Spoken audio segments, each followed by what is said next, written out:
Porn urges are never random. There's no rhyme without reason. There's no smoke without fire. There's no desire without a reason in your mind, a script in your mind. The point is if you're feeling urges, but you're thinking, these urges are random, they strike me at random, that isn't true. The only reason why you believe it's random is because you've been convinced that they're random, and therefore you're not being actually honest with yourself and thinking why you actually want the porn. Now, this isn't me attacking you or saying that you're a bad person or whatever. I was in this trap for a long time. The point is that you have to be honest with yourself when you desire porn in order to find out why you desire it so that you can change it. With anything in life, right, we are in control of our decisions and we believe we're in control. But for some reason with porn, you don't believe you're in control, and that's why all these problems happen. For example, with sugar, with like biscuits, I don't have a problem with biscuits. I had a biscuit just now. I had just one, right? I don't really want to have another. I could if I wanted to, but I could not. I could take it or leave it. Biscuits are sugar. Biscuits are pleasurable to us physically because of our evolutionary mechanisms. Porn is the same. Masturbation is the same. Yet why can I take or leave a biscuit, but I used to with porn and masturbation? Feels like I couldn't take it or leave it. The only difference was that I was convinced by the nofap community that masturbation and porn were different and that I was an addict.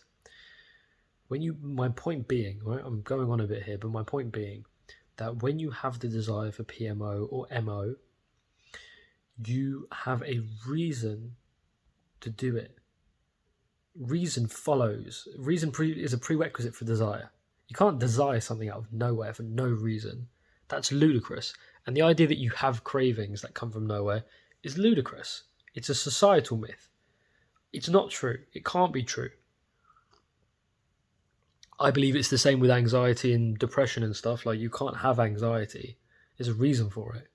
However, when you say, oh, I have anxiety because I have anxiety, you're clouding it. You now cannot see it. It's like the reason's there, right? The reason for your anxiety, the reason for your porn desire, your porn urge is there. But when you believe, oh, it just happens to me, it's like you cover it with sand. Be honest with yourself. When you desire porn, when you desire masturbation, be honest with yourself and figure out which myth are you believing in? Which reason are you thinking is true? Is it pleasure? Is it emotional relief? Is it the belief that it's always going to be hard to resist?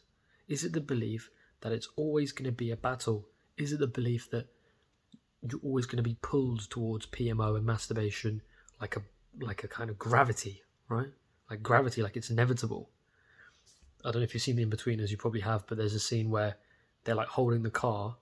It's the last episode, they're holding the fucking car and the car's about to go in the water, and the two boys are like, it's inevitable, the car's going to go in the water, it's inevitable, trust me. And then they fucking leave and the car goes in the water. If you feel like the porn urge is that car, like, and gravity is pulling against you, like, fuck this, I'm just going to give in, fuck it. If you're feeling like that, you don't need to feel like that. That's what I'm telling you.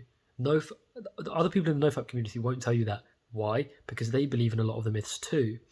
This is like a large-scale brainwashing, and I was listening to a podcast that was talking about how it's actually more the norm to have like widespread misinformation. You think about Nazi Germany, we all agree that the Nazis were wrong, right? Well, they brainwashed like millions of people in Nazi Germany. They were wrong, but so were so many millions of people. And therefore, falsehood can be widespread. Just because something's widespread doesn't mean it's true. In fact, it's more rational to believe that falsehood is, if something's widespread, it's actually probably more likely to be false, or at least have elements of falsehood. The point being, if you believe that it's always going to be hard, it will be. And this is something that took me a long time to figure out. Trust me, man. If you feel like it's going to be hard, ask yourself why. Go through the freedom model. Go through the research. Realize it doesn't need to be hard. Realize that you could have a better life without porn. And it can happen. If you're like super close-minded and you're super stubborn, it's going to be hard because you need to open your mind to new ways of thinking. You need to deprogram yourself in order to join a new reality where you can just take it or leave it. With masturbation and porn, I can take it or leave it in the same way as like biscuit. A lot of nofap guys on YouTube who have these big streaks won't be able to say the same. thing, they will be like, oh, porn is an addiction, therefore if I break my 300-day streak, then I'm going to go back to porn because it's going to pull me, my brain and my dopamine and whatever. I'm not like that. With me now, it's the same as the biscuit. Would you rather have that position or the other position? You know what I mean? Be honest with yourself. The reason why you like porn is in your head. Figure out which reasons it is, write them all down, and then debunk them using the videos on this channel. I'm going to make everything a bit more comprehensive in the future, but I'm currently formulating a system on how to do this. And I'm coaching guys for free.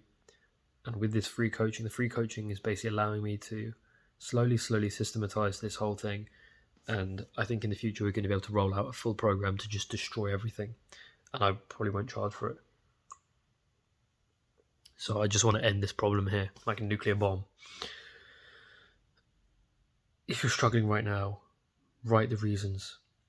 Pleasure, emotional relief, it's going to be difficult. These three are pretty fucking key, alright? If you can debunk these three, you're going to have a much better time. And you're probably just going to be free. That will probably do it for you, for like a lot of you.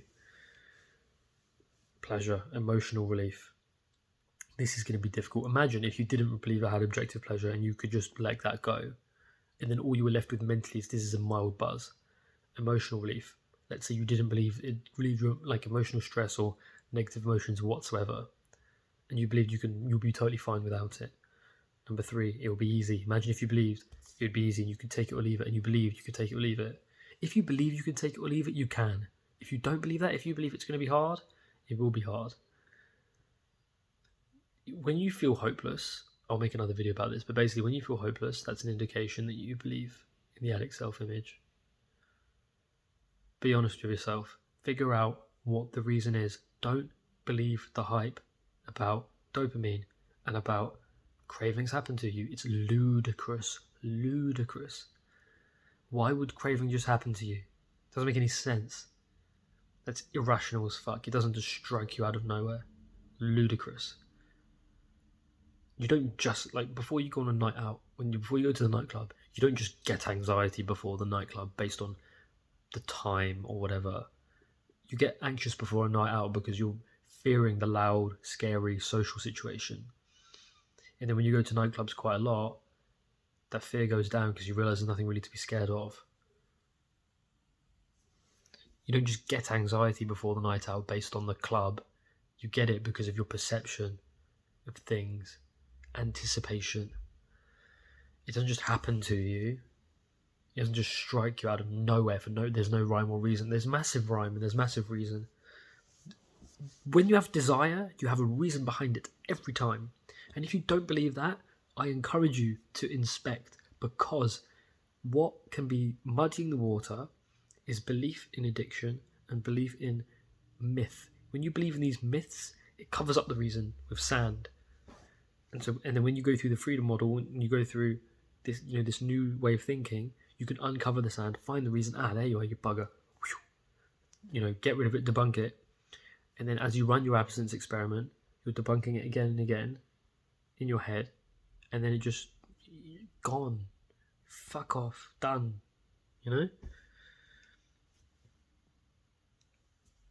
Hope this helps.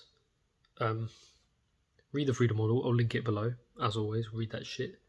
In particular, chapters 8 through 10 talks about the addict self-image, and 17 through 21 talks about debunking emotional relief and pleasure.